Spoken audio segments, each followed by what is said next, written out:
enter the chasm, right? Yes. If we enter from here, we'll be able to reach that place from your dream. You have some experience with abyssal domains by now, but still, this is someone else's territory. Best to proceed with caution. Don't worry. Paimon's an expert at hiding behind other people for safety. Oh, but, that means you need to stay safe, Traveler. All right. Remember your training. Time to put it to use.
Just gonna float behind you.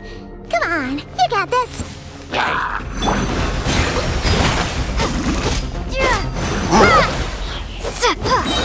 Bombs away! Mine to wield.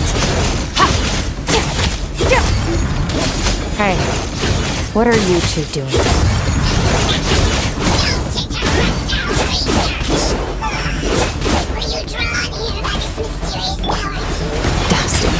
Like an abandoned house. Let's press on. Water jet!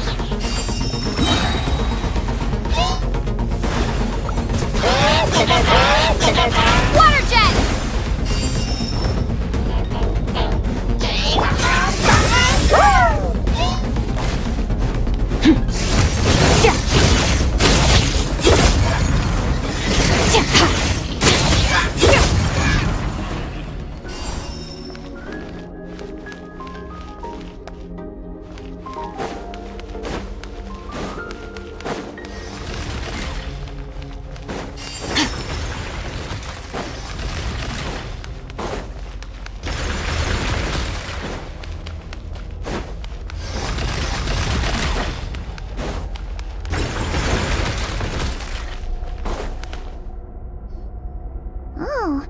Looks like this is a dead end. Did we make it to his hiding place? Ugh! This fog is making it impossible to see anything! This should be the place where you were attacked, Traveler. The missing part of your soul should be nearby. Can you sense where it is?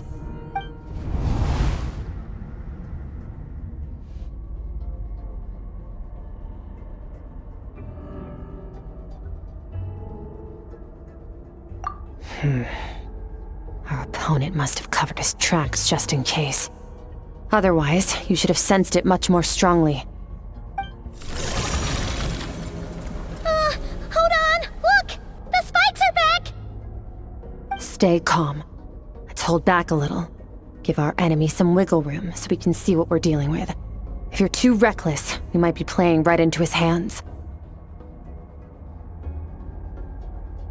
Our enemy took part of your soul for a reason. It's likely he integrated it into his attack somehow. If we're smart about this, we can track it down.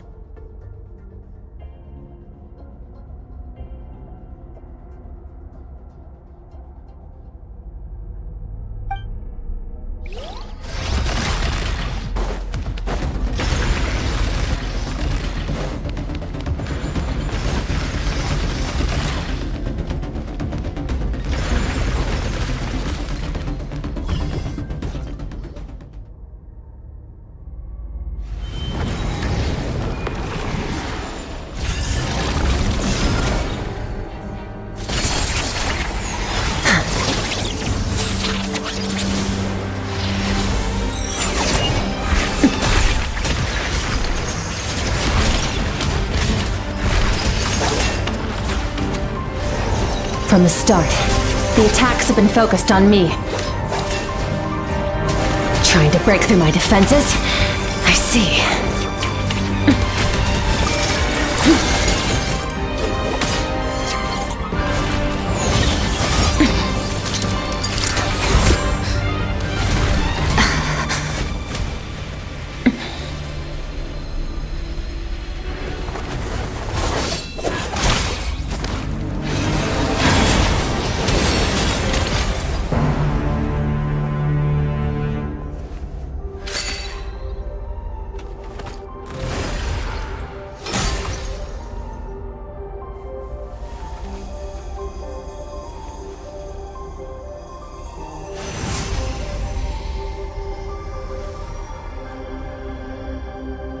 There. I got it back. Traveler! Skirk!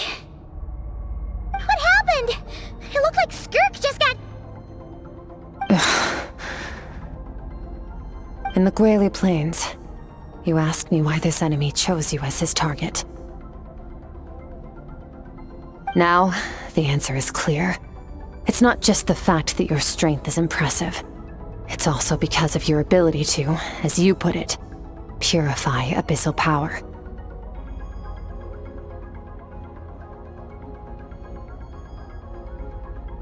Whatever that actually means. The fact is, that ability allowed him to do something that should have been completely impossible. Namely, break through my defenses and steal my power.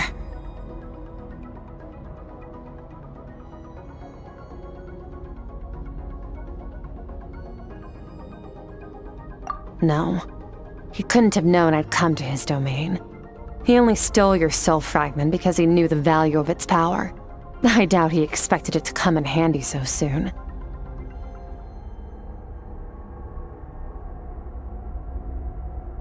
Call it fate, if you want. I believe that's the term they use in this world for arbitrary coincidences like this. In any case, it works to our advantage.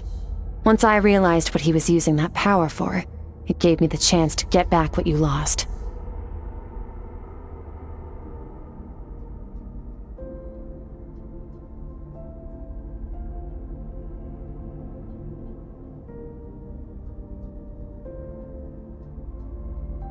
I'll cope. Well, done gorging? Good. Time to answer some questions. How did you get the power of the all-devouring narwhal? The all-devouring narwhal? Oh, of course! Paimon knew that spike thing looked familiar. It looks just like that narwhal's horn! I highly doubt you acquired that power through your own strength. Tell me I'm wrong.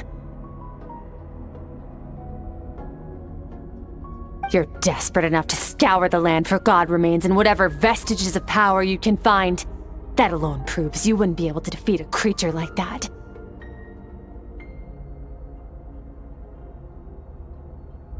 Which leaves one possibility. You know my master, the Foul, Sertologi. The Foul? Who dares call him foul? Sertologi.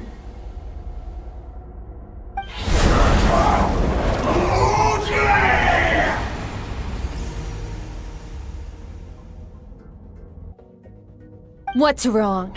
Bit off more power than you can chew? You're struggling to hold a basic conversation.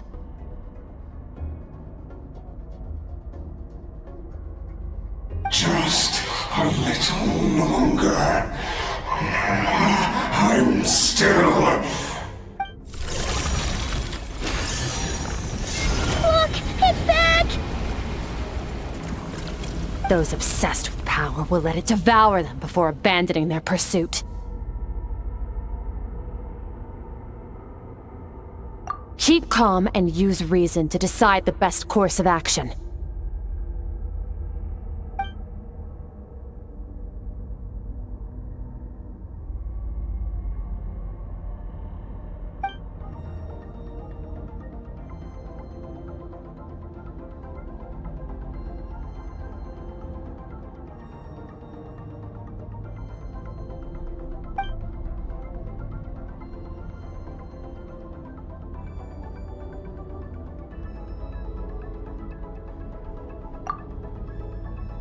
Wise decision.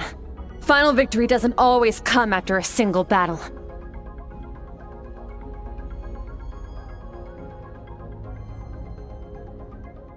You've got your soul fragment back, so we both got what we came for. Let the enemy draw breath while he can. It won't be for long.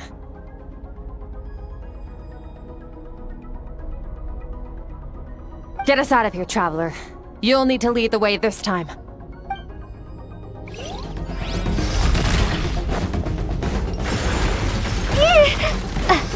Skirk, is your shoulder gonna be okay?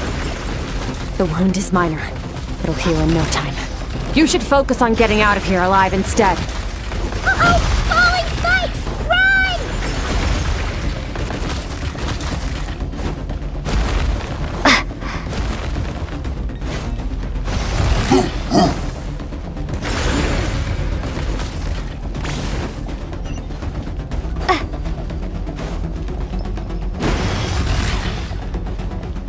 Watch out! Looks like this place is about to collapse!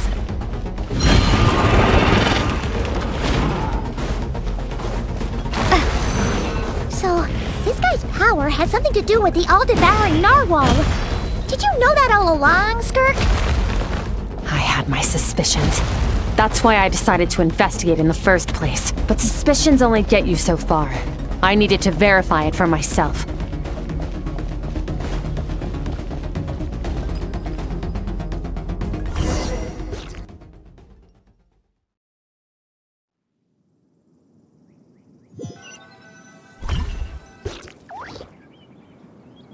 Phew.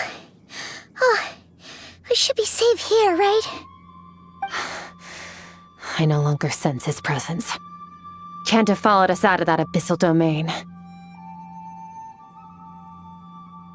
Weaklings like him will find that my power is not so easily controlled. He won't be leaving that place until he's managed to digest it.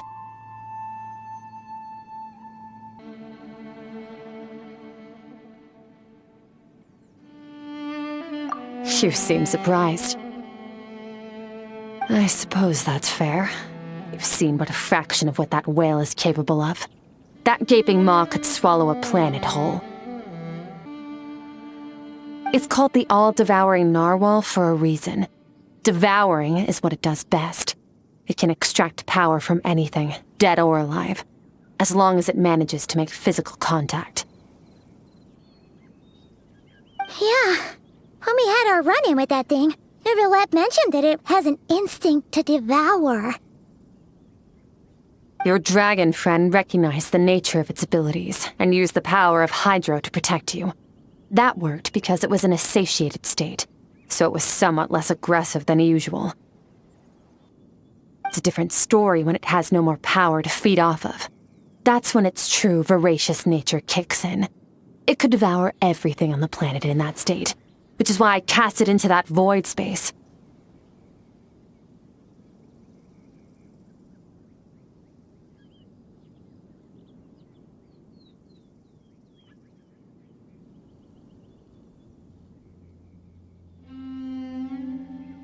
But I hadn't counted on there being anyone left on this planet capable of wielding its power. To me, that says he must have encountered the whale a long time ago. Meaning, he must have known my master. Exactly. It told me everything I needed to know. Hence why I said we both got what we came for. And I believe that brings our transaction to an end. Now that you're whole again, you can get back to your own journey. I'll handle the rest of this situation myself. No way! We can't leave now! Something was stolen from you because of us. We have to help you get it back! This isn't my first taste of failure or losing power. When you fall, you get back up again and become stronger. That's how it is. But what if that monster finds you before you're all better? Plus, how are you gonna get home? It's not like you can just go swoosh and open a door to the abyss again. Not without your full strength. So, sticking with us for the time being doesn't sound so bad, does it?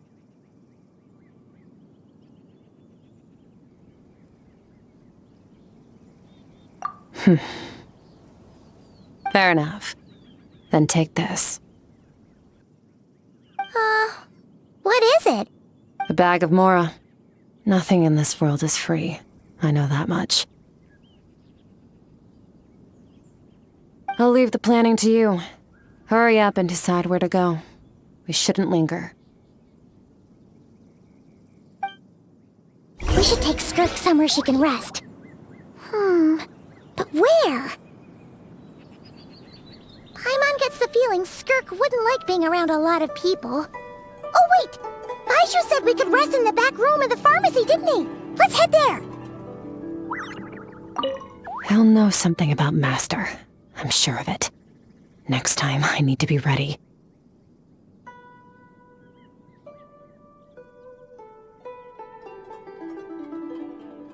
Fine. It was just a scratch.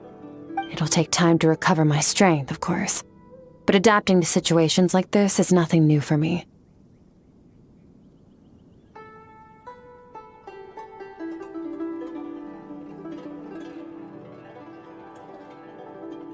Oh, this. It's a star crystal suit. Abyssal energy is scarce in Teyvat. Wearing this helps me access it more freely.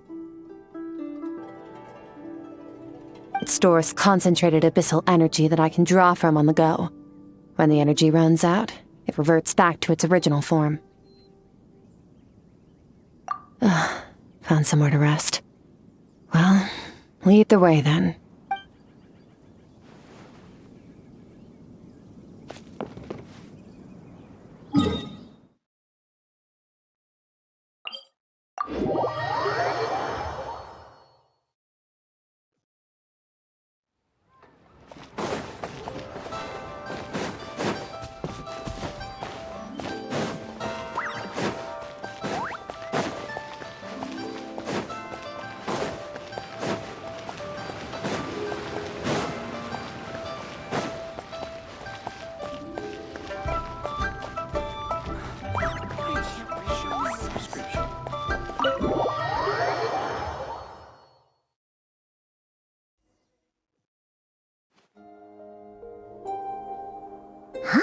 This bag from Skirk has a ton of Mora in it. Does she have a job or something? Wait, no. After what we saw at Wamin Restaurant, that seems impossible. Can you imagine? It would go something like...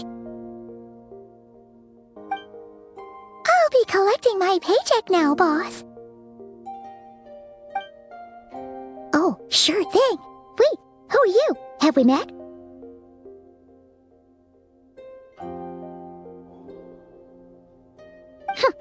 Can't hold a job if you make everyone forget about you. So, what did you do to get all this Mora?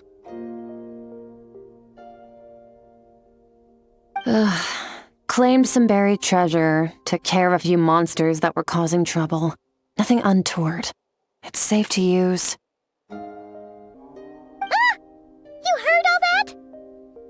A sonorous voice like yours is hard to miss. I wouldn't be surprised if the sound of it traveled to the nearest mountaintop. Then, did you by chance happen to hear Paimon's little, joke earlier? You mean when you called me Frosty the Lavender Melon?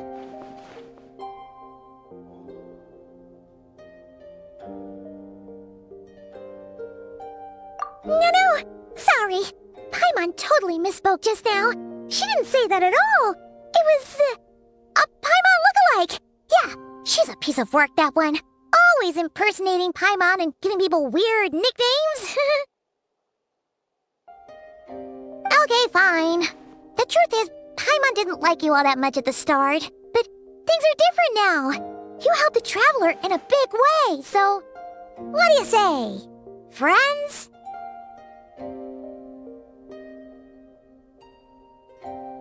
Ugh.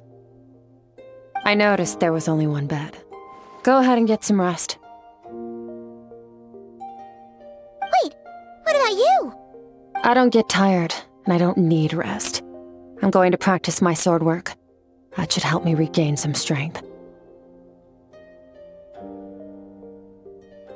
But your shoulder, Hey, don't just leave! Whatever. Let her tire herself out. She'll come back eventually. Let's get some sleep, Traveler.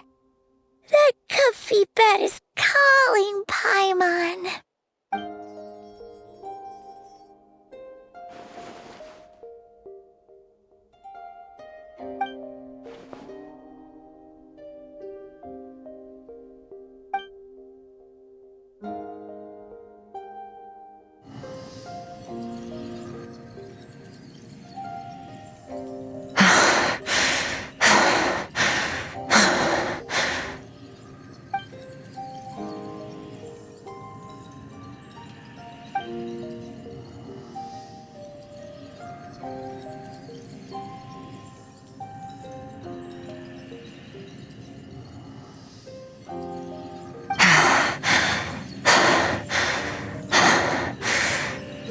Quiet.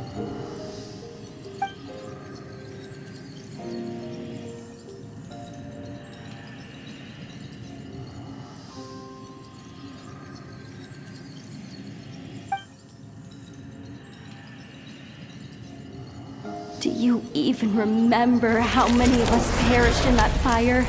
How many bodies were left to rot on the scorched earth? Yet you alone live on. Keep your gaze fixed on your blade. You don't deserve to rest. Run, Skirk. Run! Only death awaits us here. Keep running, and don't ever look back.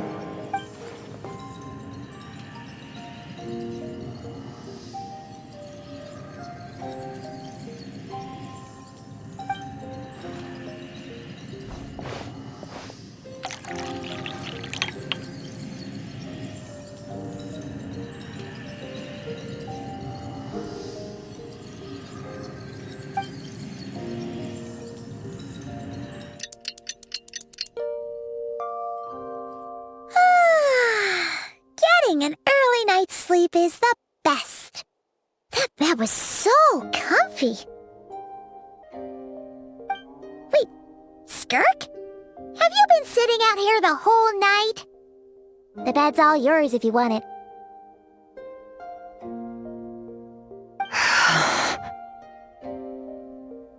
About 60%. Maybe 70. Whew! Paimon thought it would take at least a couple of days. That was fast. No, not fast enough. That's 20% less than last time. Same training regimen, same intensity. Nothing felt different, but somehow the outcome fell short. No, I think the problem's with me. I need to meditate for the next 2 days. Deep introspection should help me find the issue. Ooh, sounds intense. We'll watch over you in the meantime, then. Thanks. See you in 2 days.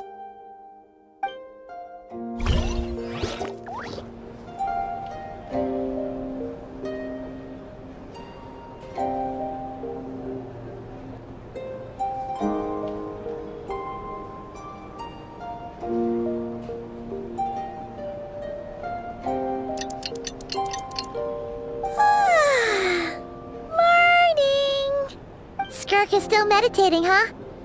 It's been 2 days already. Shouldn't she be awake by now?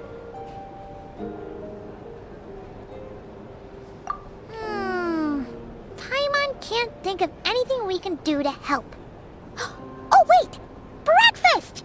That's it! Paimon will go get breakfast! Skirk is gonna be starving when she wakes up. Be right back.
That's right. This is Skirk's inner world. Think of it as the threshold between the soul and dreams. This isn't your first time here, but what you remember is probably a space covered in darkness. I only managed to illuminate a small portion for you back then. Actually, it's my first time talking to someone like this.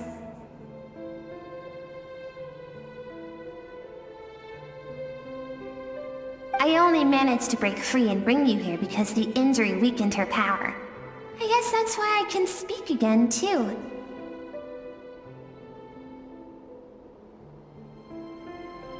Call it fate, if you want.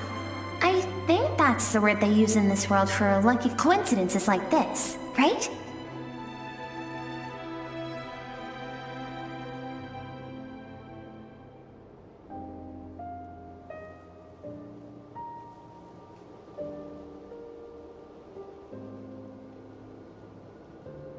Now, before I take you to her, I gotta ask. You're the first outside visitor to ever come here, so what's your impression of this place?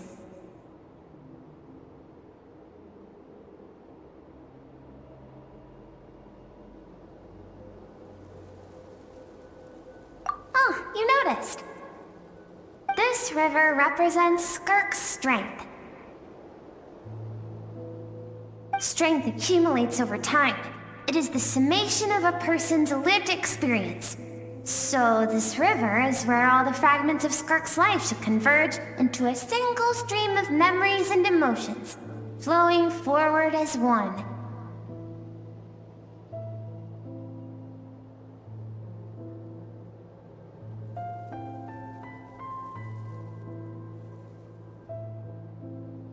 But as you can see, this river has been severed numerous times. It's because Skirk doesn't like who she was in the past. When all she sees reflected in the river is a disgraceful shadow of who she was, she cuts through water and rock with the sword of reason, severs her connection with the past, and begins anew.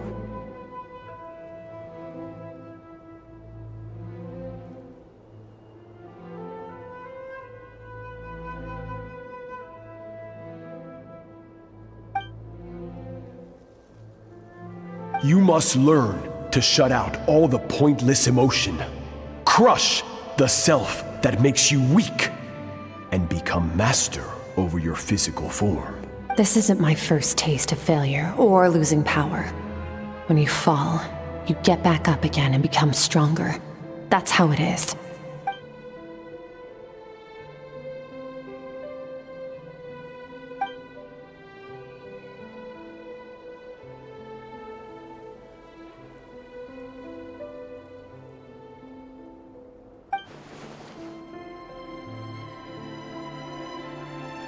The answer to one mystery invites another question, I see. Let's follow the river upstream. There among the cliffs, among the memories etched into her heart, lies the truth of it all. Soon, you'll understand everything.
I've always thought that, even when falling leaves don't come from the same tree, they can still form bonds of kinship when they meet.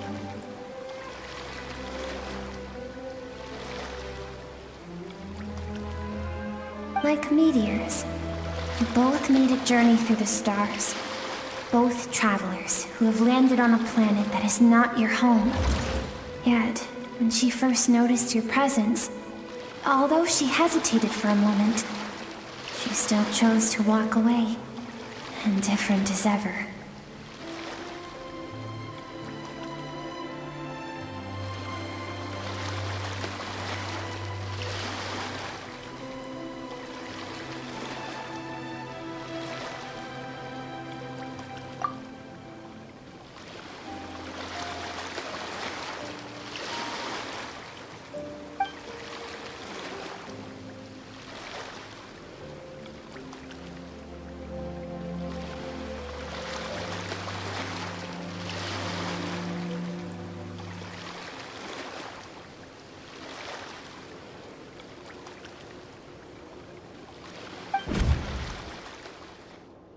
Seems like you've answered your own question. Skirk sees herself as a trespasser in this world. She's made a conscious choice to avoid altering its path. But the reason for that decision stems from events much earlier on in her life. Let's keep going. It's still a long way to the source of the river.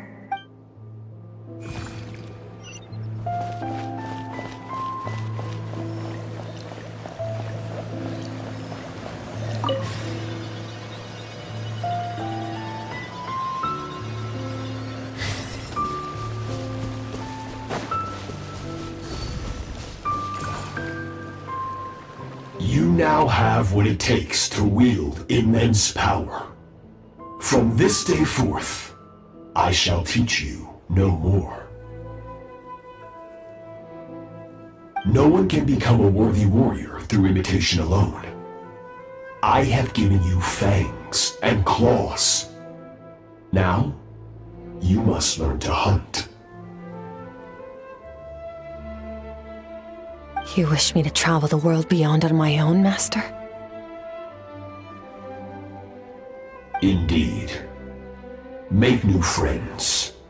Embark on your own journey. And piece together a new future from the shattered remnants of your past. We will still have contact through the abyss. But know this. One day, I will take the life you worked so hard to rebuild and reduce it to ashes.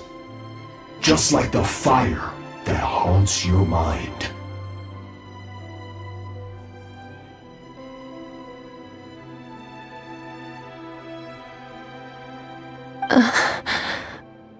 Why do you do that? I have told you before. Fear is the catalyst for human evolution. You have tasted loss. You have known fear, so deep it can be felt in the bones. But as living beings, we all have an instinct to detach from that which harms us. And thus pain dampens over time, and the acrid taste of fear becomes but a distant memory.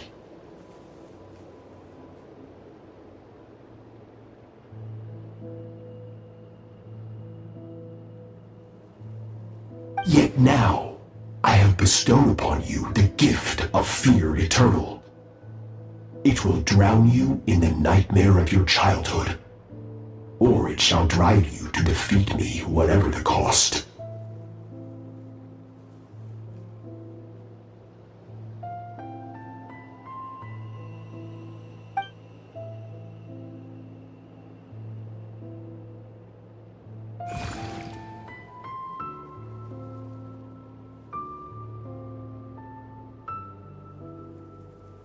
That is what Skirk's master, the foul Sertologi, looked like at one point in time.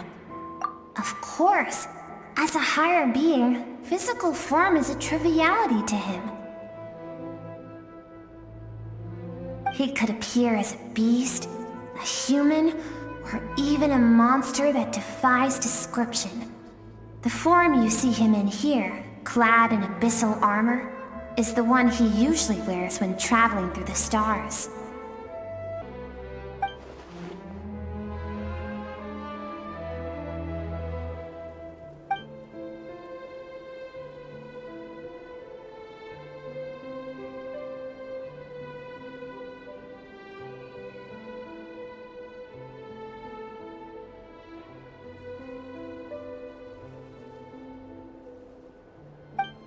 For certain reasons, I need to bridge the power gap between me and my master as quickly as possible. But first, I need to understand the source of his strength. To do that, I need to follow in his footsteps, walk the path he once walked, and somewhere along the way, I'll find out how to defeat him. That is my sole focus and purpose.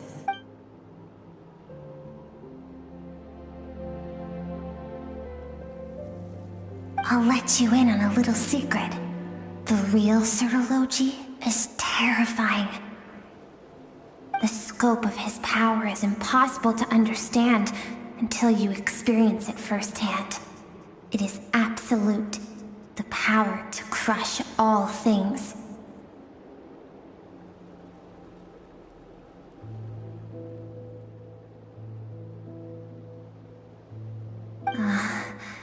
Shall we keep going? Let's see. We're about halfway there.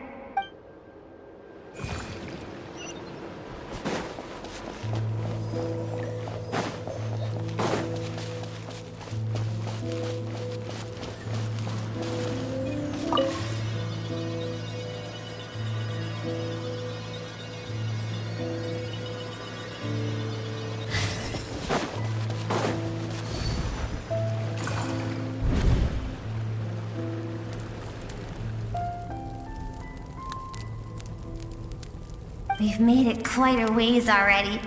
This is Skirk, when she first began training under Surtology.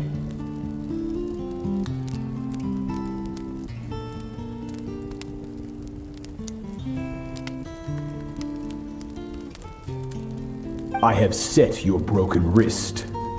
Tomorrow, you're to train twice as hard. No tears this time. Good. Attempting to garner sympathy through tears is a habit of the weak. A pitiful, useless ploy. Can I ask a question, Master? Why did you save me? I keep thinking, maybe it would be better if I had died. I wouldn't be haunted by that fire all the time. I wouldn't have to go on like this. I saved you because I have a plan for you.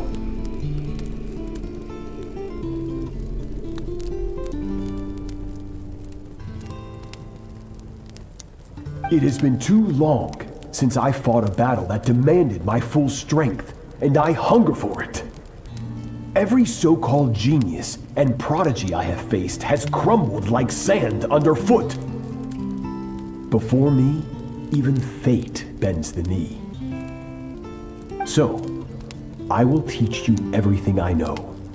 Train you by whatever means necessary, in the hope that one day, you might surprise me.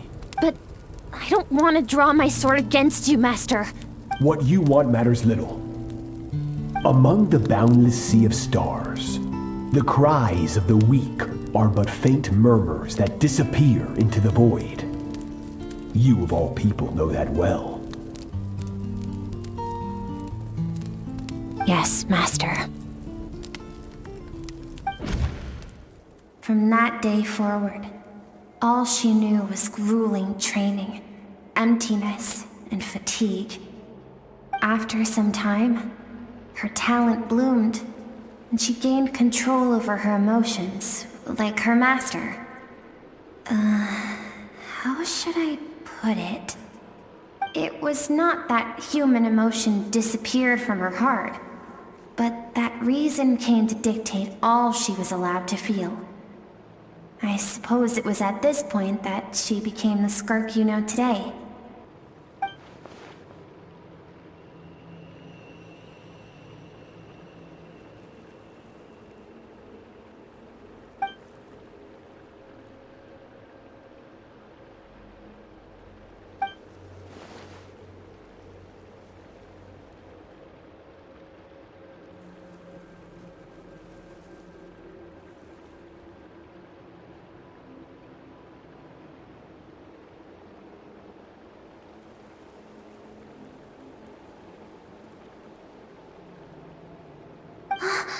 We're nearly there. I almost don't want to reach the end. Well, Shall we? This is the final stretch.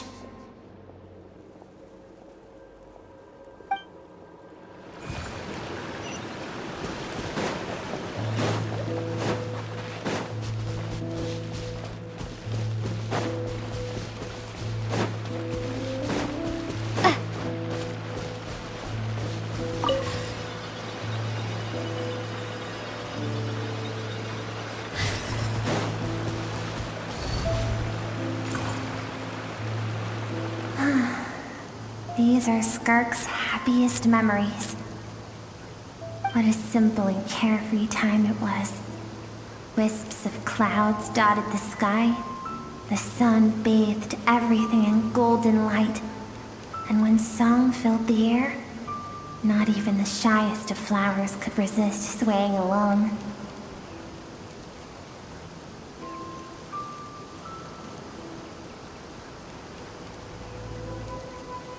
This is Skirk's homeland. She was so curious about everything as a child, always skipping school to go exploring instead. There was so much to discover. The treasures at the bottom of the sea, the secrets beyond the stars, and that merchant ship packed with adults wearing those strange clothes. Yes, the ship. That was the beginning of the end.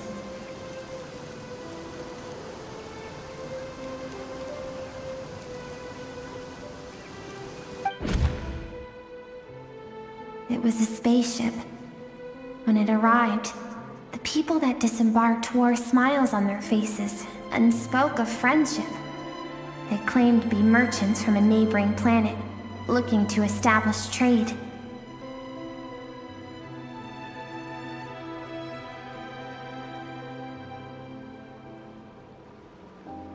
Skirk's parents, her relatives, her neighbors, everyone welcomed the newcomers with open arms and allowed them to explore the planet.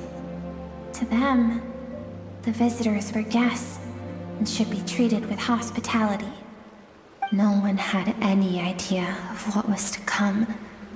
Several months later, an army of unknown origin arrived without warning and carried out a ruthless campaign to destroy everything and everyone on the planet.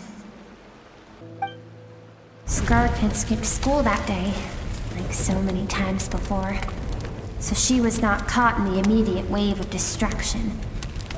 But when she came home that day, only fire and ruin awaited her.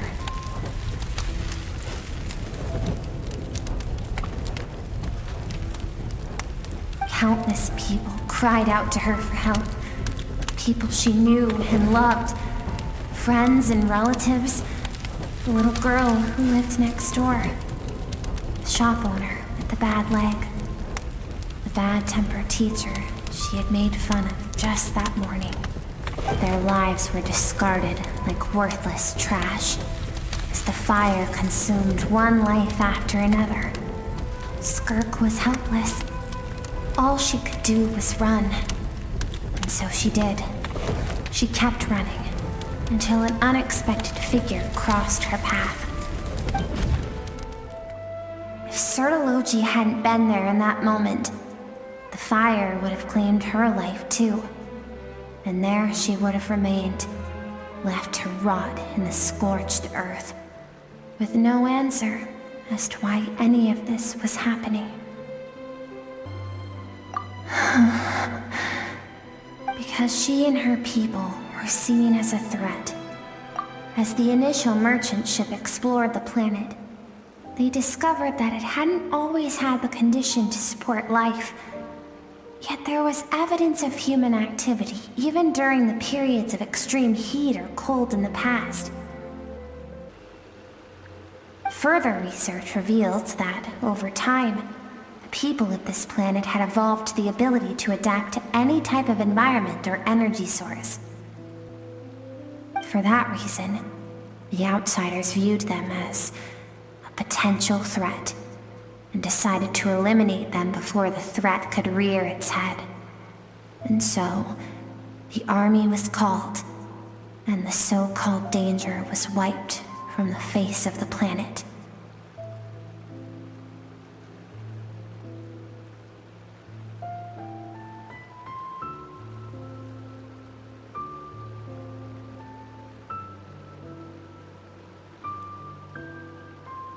Senseless, isn't it?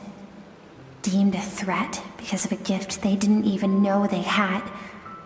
Perhaps it was their own innocence and kindness that doomed them.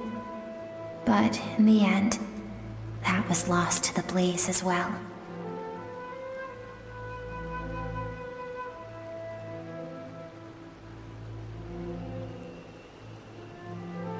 If those with power get to decide good and evil, then all you can trust in is the sword in your hand.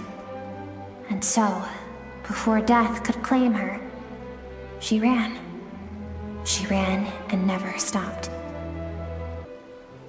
No one wants to relive their most painful moments. Well, that brings us to the end of the story. This is as far as we can go.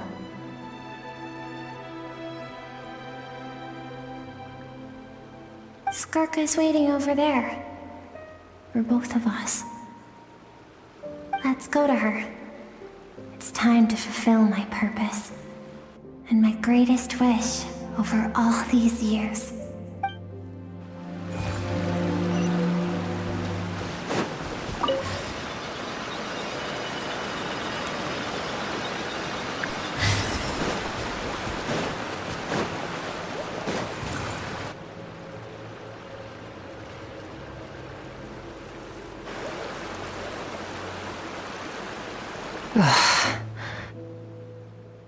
So all this, just so you could bring her here?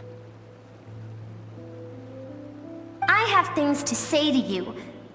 Well, to me. I want someone to witness our reconciliation, even if it takes an argument to get there. And she is the best choice in this moment.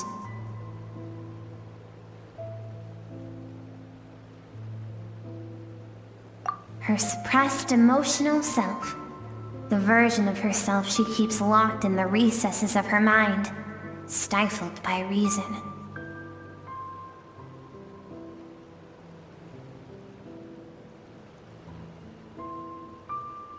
All those rejected impulses, those discarded aspects of your past selves, they are a part of me now.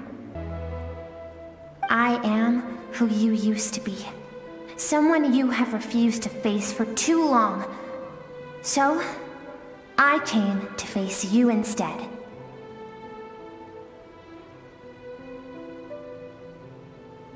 You're wrong. I've faced you all along. And that's exactly why I keep you locked here. Your existence makes me weak. Moments of joy and longing are when we are most vulnerable. Don't forget, it was a penchant for goodness over reason that doomed our homeland in the first place. The vastness of the universe renders everything insignificant. Our feelings most of all.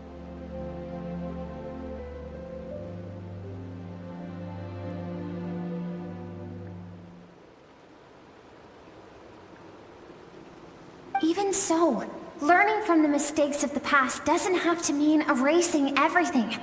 Strip yourself of your so-called weaknesses, emotions like kindness and empathy, and what makes you any different from the ruthless soldiers who slaughtered our people? The difference is that I'm doing what is right, what is necessary. I allow you to exist, but with limited freedom. That is the greatest kindness I can offer. I have shouldered everything you couldn't carry. I rose above the numbness and emptiness. And it was cold, unfeeling reason that brought me this far. It made me who I am. It made me strong. That is the problem. I want to shoulder those things together. On the grand scale of the entire universe, maybe our feelings are vanishingly small, but why should that mean they don't matter? Emotion gives warmth to the cold expanse of space, It gives meaning to the world around us.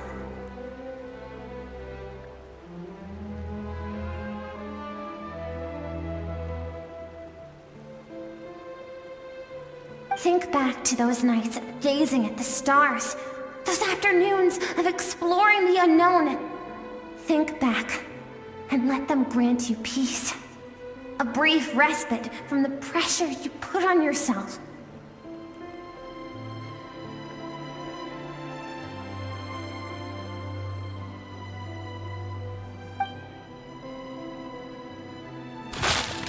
That isn't what we need.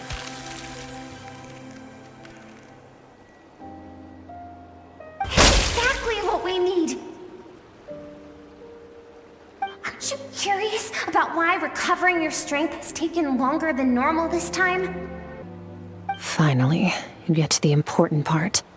That is the only answer I came here to find. Then look around. Look at your inner world. You cast aside your dreams and curiosity, and in doing so, you lost your original motivation.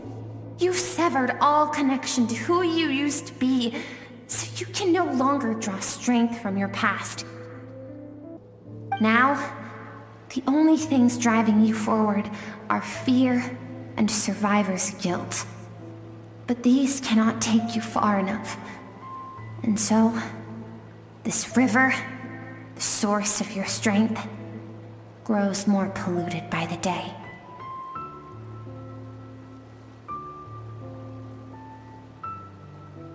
And do you think that means I should seek help from a weak little thing like you?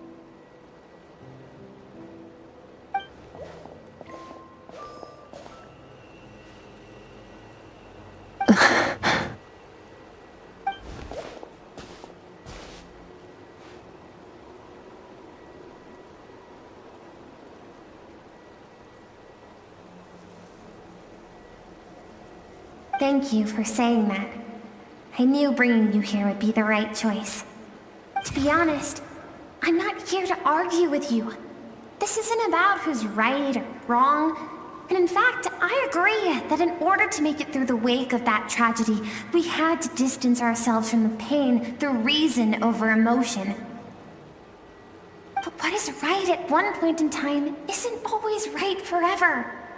I know you will never forget that fire. I know the fact that you were the sole survivor fills you with guilt.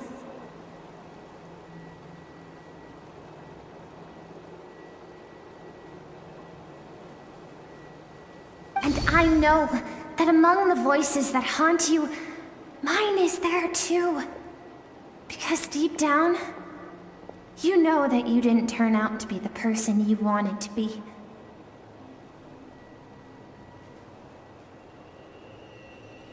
All those unfulfilled hopes are like knives to the heart. And I don't want you to hurt anymore. So even if you can't accept me, I hope, at least, that you can let go. I keep thinking, maybe it would be better if I had died. I wouldn't be haunted by that fire all the time. I wouldn't have to go on like this.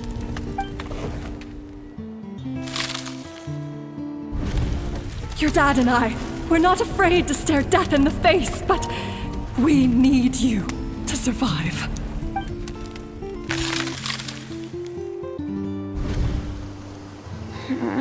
I'm sick of being a kid. There's so many amazing things out there, and I'm ready to see them all.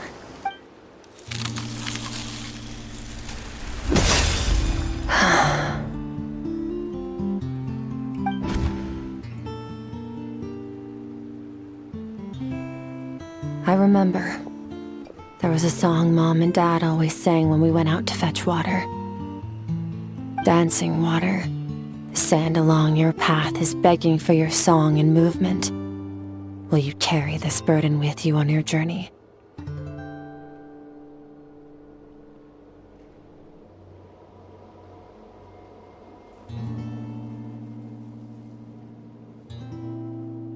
I am not the dancing water.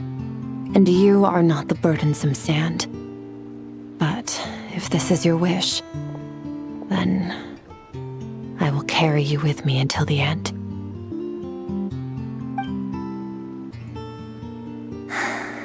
Thank you. I should be thanking you.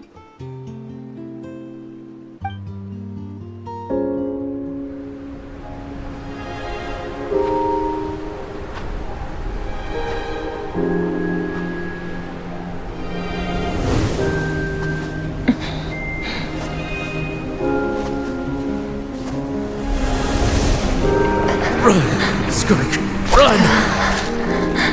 Remember, leave no one alive!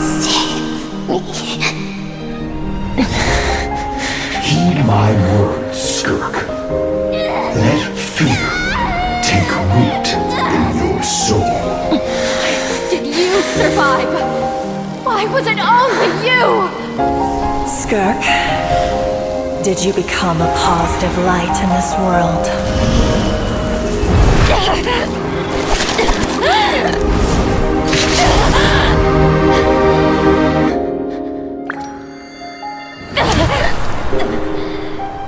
Hey, this doesn't have to be the end.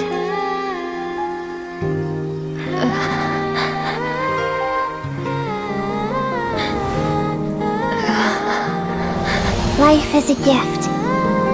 Don't let darkness claim it.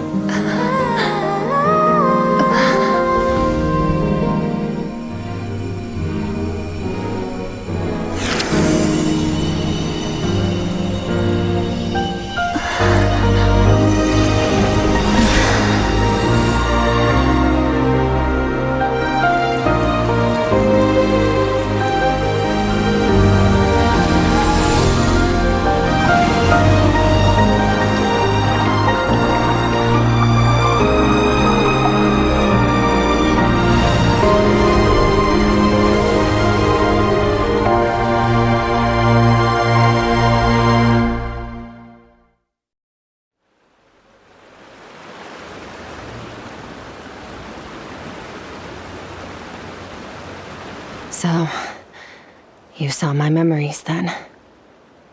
I once asked my master if survival of the strongest was the law of the universe.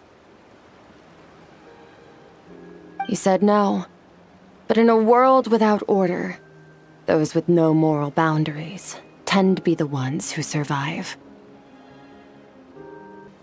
That's why, after hearing his answer, an idea came to mind. An idea that, one day, I would create a new world order. One in which there would never be another tragedy like that fire. One in which power was not the law of the land.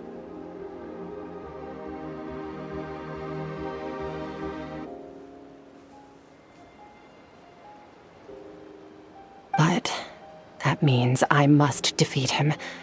Because my master, Surtologi, is, at the core, a defier of all rules and order. Yes, and not just because of the gap in our abilities, but also because I have no reason to see him as an enemy. Although his decision to train me was not made out of kindness, he did everything a master should. He saved my life, taught me the sword and the principles of strength, and for that, I respect him. I know, and it's not something I want, but Master never goes back on his word. I have to treat everything he says as a promise. He's no longer in Teyvat, but he sends me messages through the abyss every now and then. Most of them are simple greetings, or an answer to one of my questions.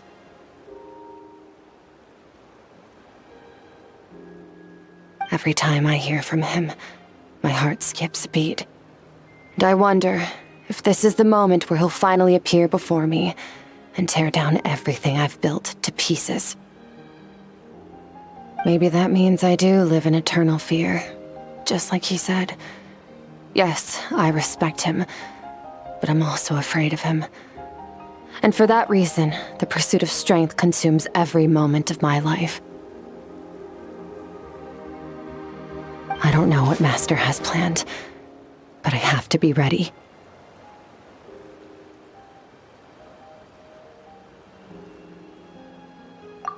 help me? Why? This isn't your fight.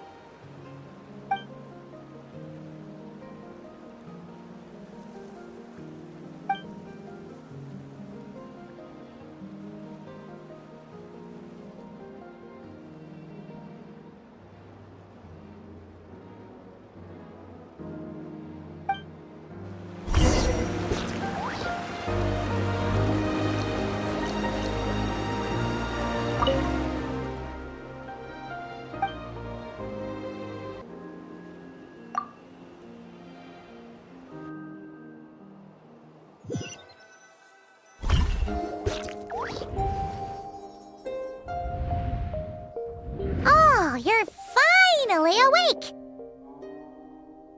Honestly, Paimon was gone for like 2 seconds and then she comes back and finds you both unconscious? Oh, you scared Paimon half to death! You're both okay, right? What does it look like?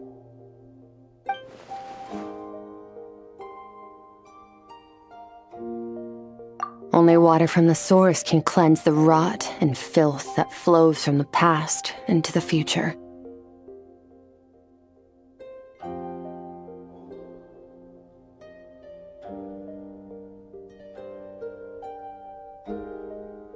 I taught you to incorporate the experiences from your journey into how you fight.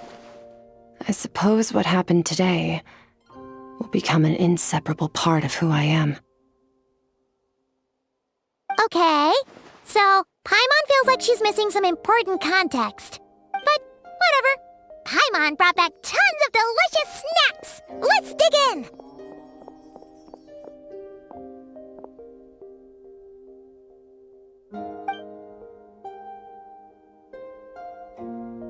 All right, it's about time we finished what we started. We're gonna deal with this thief for good, right?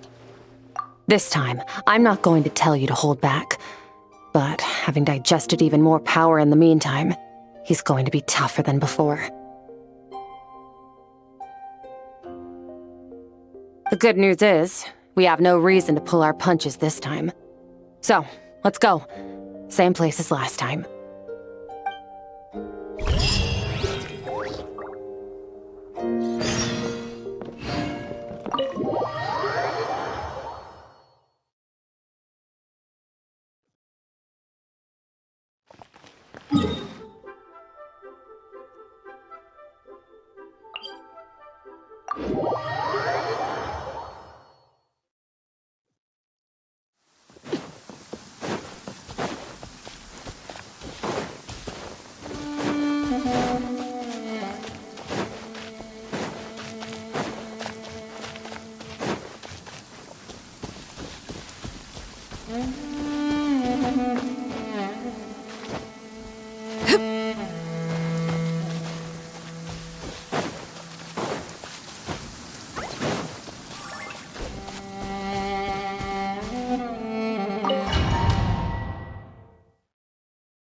Wait, isn't that the form the all-devouring narwhal changed into?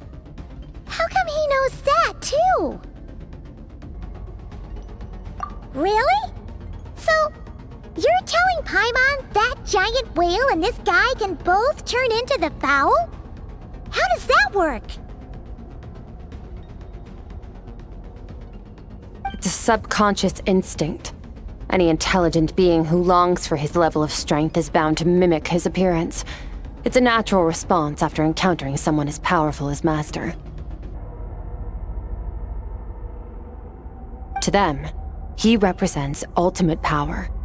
We know the person before us has encountered Master, and we know he stole a portion of my power. So it's not surprising that he would assume this form.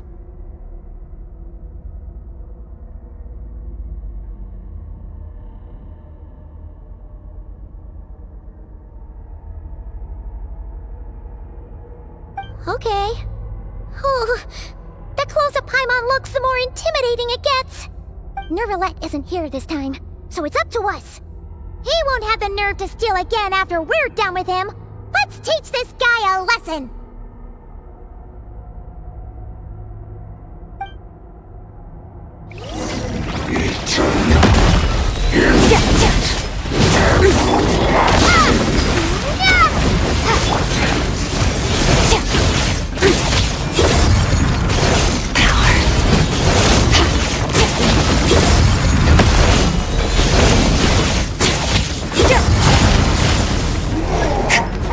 Haven't forgotten your training, I hope.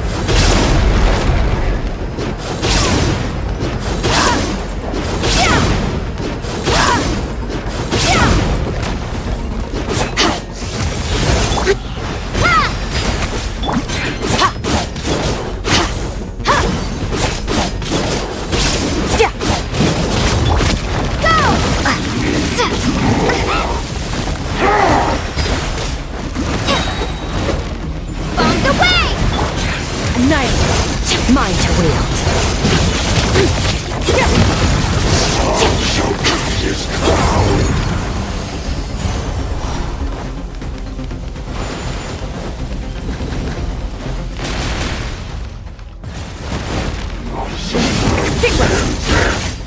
Mine to wield.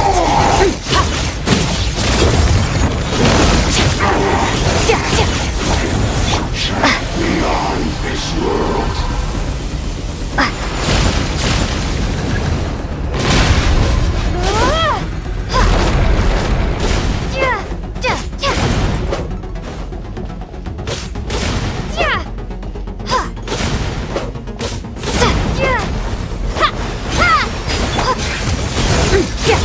Mine to wield.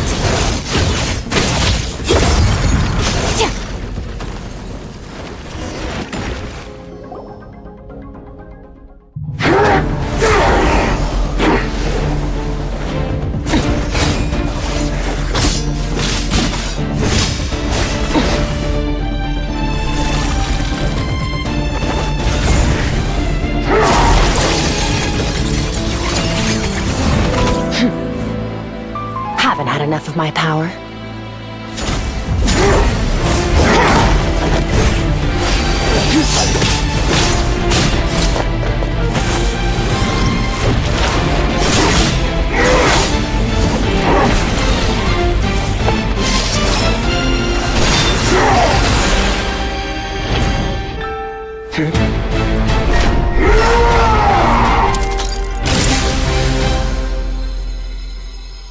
Well then, let's see how much more of this power you can handle.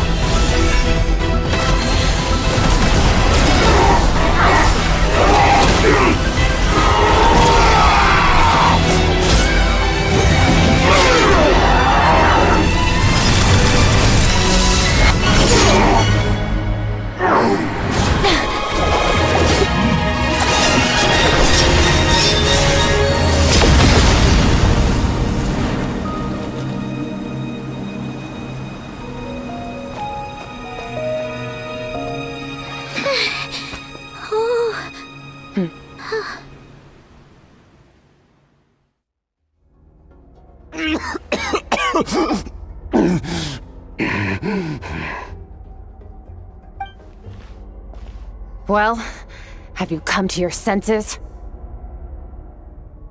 You saw that my body was at its limit. So, you deliberately channeled your power into me, knowing that it would destroy my shell from within.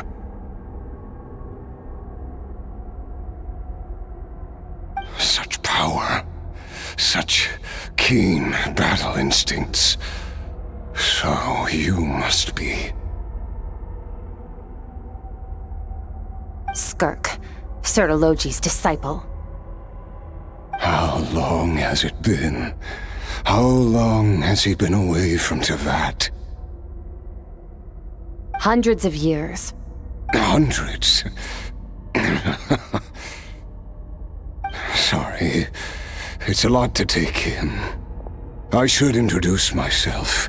I am Skofnungar, a friend of your master and one of his followers.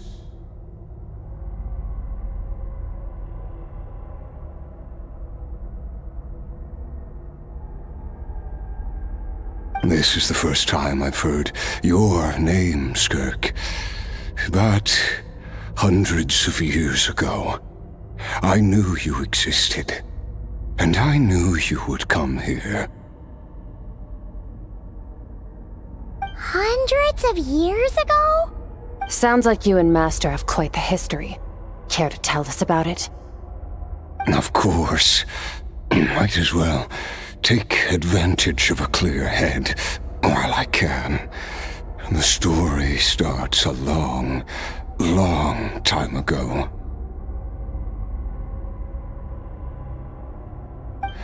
I was born into a noble family in Conria.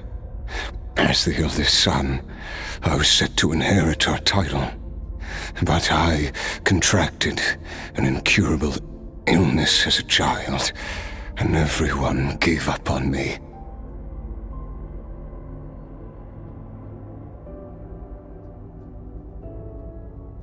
I trained the sword harder than anyone else, defeated all of my peers, but it was all in vain. When other people looked at me, all I saw in their eyes was pity or a strange glee in my misfortune. Even my parents were just waiting for me to die.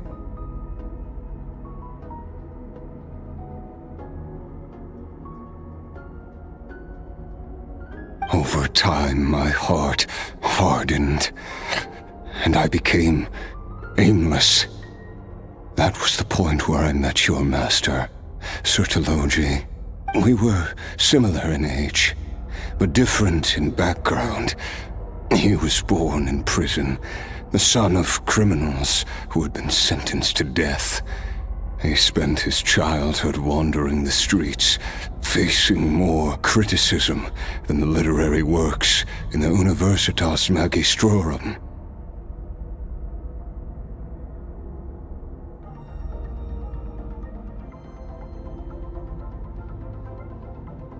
Yet, he always wore a smile on his face, as if kindness and malice were one and the same, and he could not see the difference.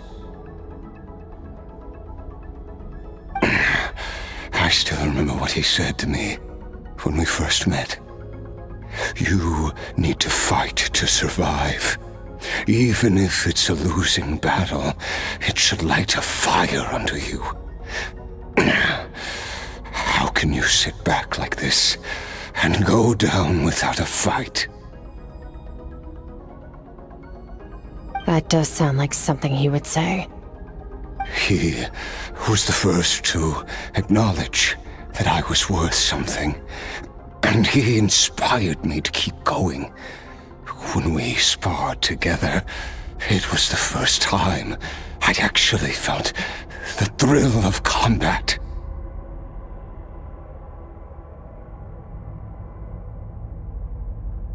When I was 10, he stole forbidden research materials and managed to cure my illness. It was like there was nothing in this world he couldn't accomplish. When it came to the human form, he was always intent on pushing the boundaries of possibility. But somewhere along the way, I fell behind.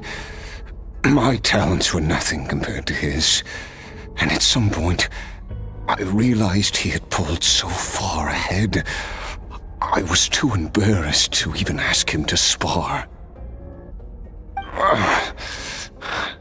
After his grand endeavor was successful, he sought me out and said to me, This planet no longer holds anything of interest to me, so I'm leaving. But first, I have an offer. I can use a power I have just refined to break the curse of immortality for you.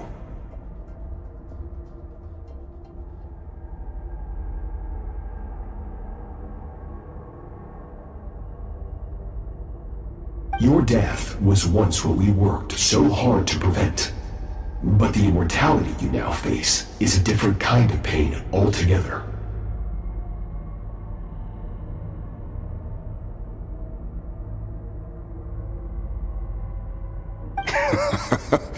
I'll pass. Immortality doesn't sound so bad to me. Since I can't die, it means I have an infinite amount of time to get stronger. Maybe I'll finally catch up to you one day, and we can spar like we used to. Are you sure? I cannot say when I will return. Your body, or rather, your soul, might not be able to withstand this curse. All I can do is try. After all, a wise man once told me, people need to fight for their own survival. Wise indeed. Nevertheless, if you grow weary of the pain of immortality, and wish to experience a good sparring match before you wither away, seek out my disciple. Disciple? Never thought I'd hear that word coming from you. Nor I, but Betwixt said I was destined to find a disciple out there in the universe, and bring her to Teyvat.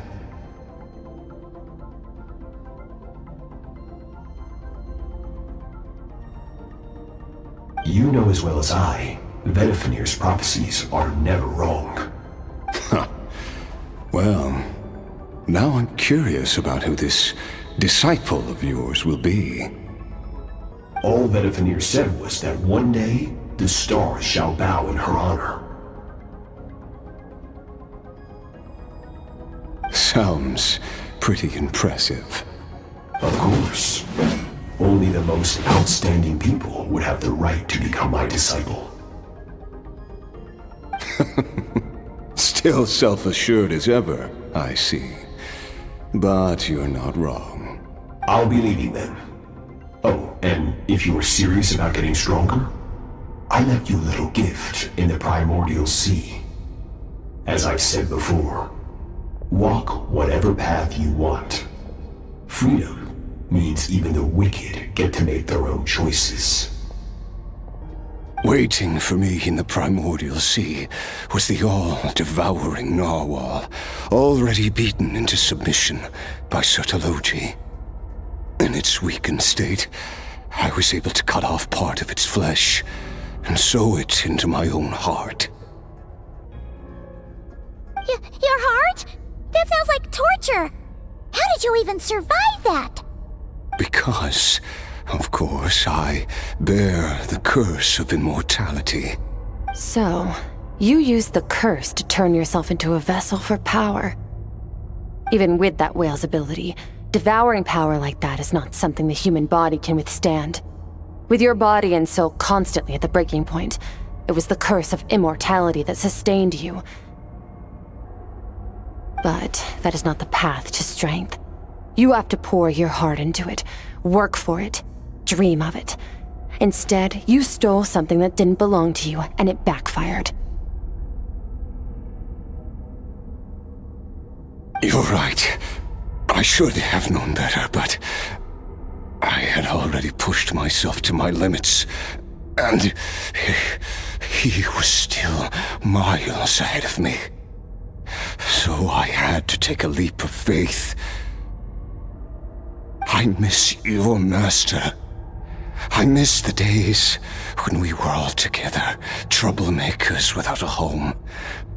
I don't regret the choice I made.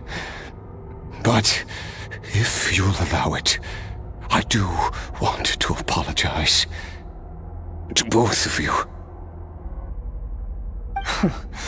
After the beating we just gave you, I think we can call it even. You're an interesting one as well. Sertologi's disciple. That's a lot to live up to. It can't have been an easy experience. I know what he's like. He rules with an iron fist, using despair and fear to force you to catch up to him, all the while standing ever out of reach.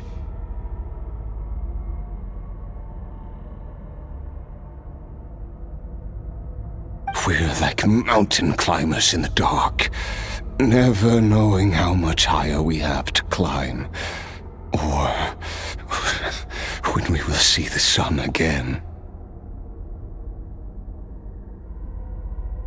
True. But I made up my mind long ago. No matter how dark it gets, I will not give in to despair. I will overcome it. Besides, after hearing your story, I suspect what Master really wants is not a battle that demands his full strength, but rather a defeat without regrets. Oh? Since you're his friend, you must have some things in common. First time we came here, when you stabbed me through the fog and stole my power, I felt no emotion coming from that spike.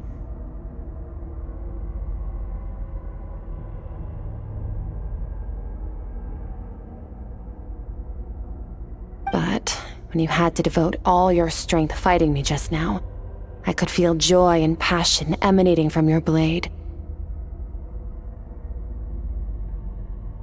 It was the joy of a researcher discovering the truth of the world, the joy of an artist uncovering a temple of wonders.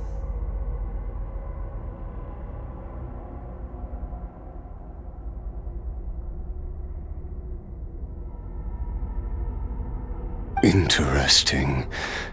I'm certain I didn't express those emotions outright, yet you were able to read them from my blade, like a glimpse into my inner world. You're right. That battle brought me an unbridled sense of joy, and my defeat brings me no regret whatsoever. Exactly. I think Master also craves a battle like that. One where his opponent forces him to use all his strength, unlock the extent of his potential, and transcend his own limits. A battle to end all battles.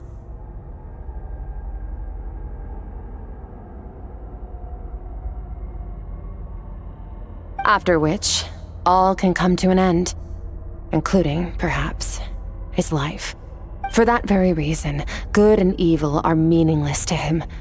He has one purpose, one goal: to complete himself. It's one of the secrets to his strength. Perhaps you're right. Perhaps that is his goal. What a battle that would be. Oh, to witness such a...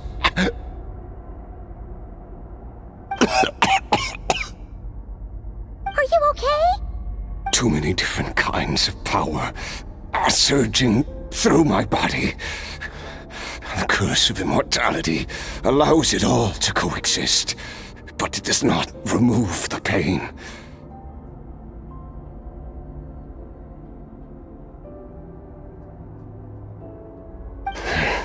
I won't be able to hold on to my sanity for much longer. What a shame. I would have loved to witness that battle. Sertologi once offered to free me from this curse. Now, I must ask that of you, Skirk. Can you release me from the pain? I can, but not through death, if that's what you are hoping for. It's not a suitable punishment for your crime. As an alternative, I can take your consciousness, along with all the power you've consumed, and smash it to pieces.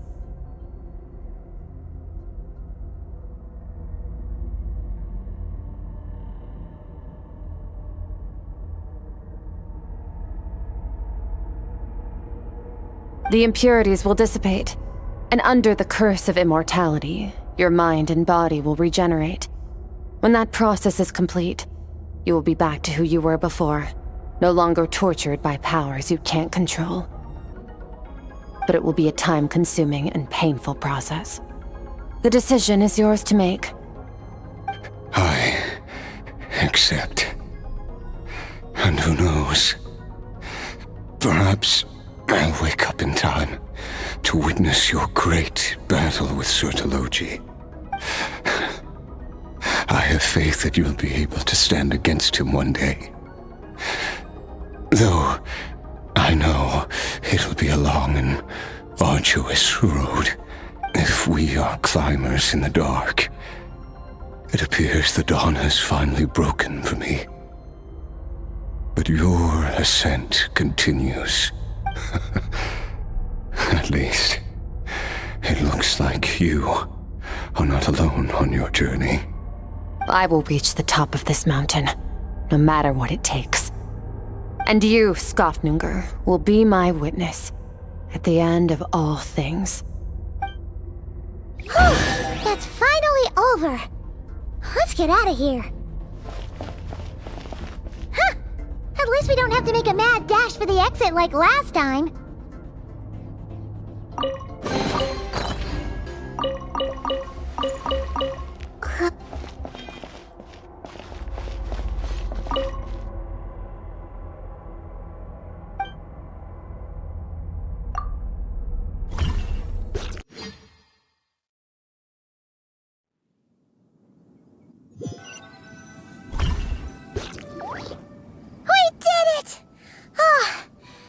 Been a few days, but it feels like forever.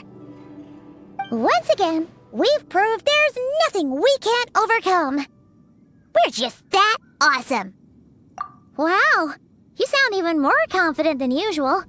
Guess you really have become stronger. Today sure went by fast. It's night already. Oh wait, that reminds Paimon. The stars you mentioned, the ones that died out, are they back now? Yes. The power Skofnunger stole has been returned. So, the stars have regained their light. Great! Huh, it's crazy that you even noticed their light was gone. There are so many stars in the sky. If a few disappeared, Paimon definitely wouldn't be able to tell. I suppose it's because I have gazed upon this sky for centuries. The false stars, hanging in the meticulously planned sky, glittering with rotten light.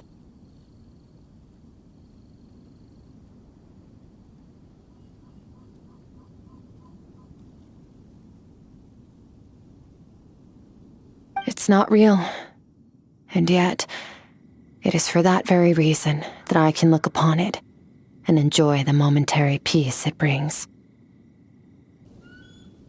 Even the most beautiful of bubbles has to burst. We will return to the real universe one day, whether of our own volition or not. Time marches ever forward. Even the innocent and naive will taste life's bitterness. Yet through hardship, we grow until we learn to seize the sands of time for ourselves and uncover our true strength. Though we gaze upon a false sky, its vastness and majesty is palpable. One can only wonder, what is it going to take for kindness to reign supreme in the vast expanse of the universe? Ugh, this is all going over Paimon's head. But if she knows one thing, it's that the Traveler always finds a way. Ever since we met, she has filled Paimon's days with happiness. No matter how tough things get, she always finds a way to make it better. If it's too big a job for one person, then we'll do it with two. And if two's still not enough, then three. We've met so many amazing friends and accomplished so many amazing things. As long as we don't give up, we can make any wish come true. I suppose when it comes to you, anything is possible. Well, I should be going. Now that my power is no longer isolated from my emotions, I need more practice to get used to it. I suppose fate will decide. Maybe we'll bump into each other on the street. Or maybe we'll reunite on a different planet entirely. Regardless, reunions and partings are but passing moments. More than anything, I hope that, at the end of this journey, wherever it takes us, we stand in a world reborn. One without war, pain, or forced partings. One where new life can bloom, even where there was once nothing but scorched earth.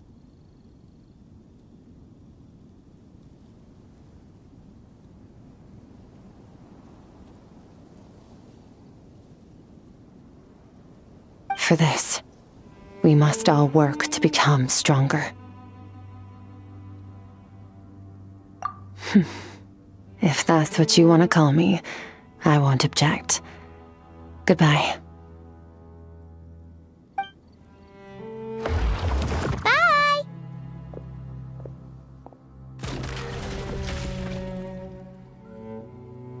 Is it just Paimon, or is she being nicer than before? We definitely count as friends after all that, don't you think?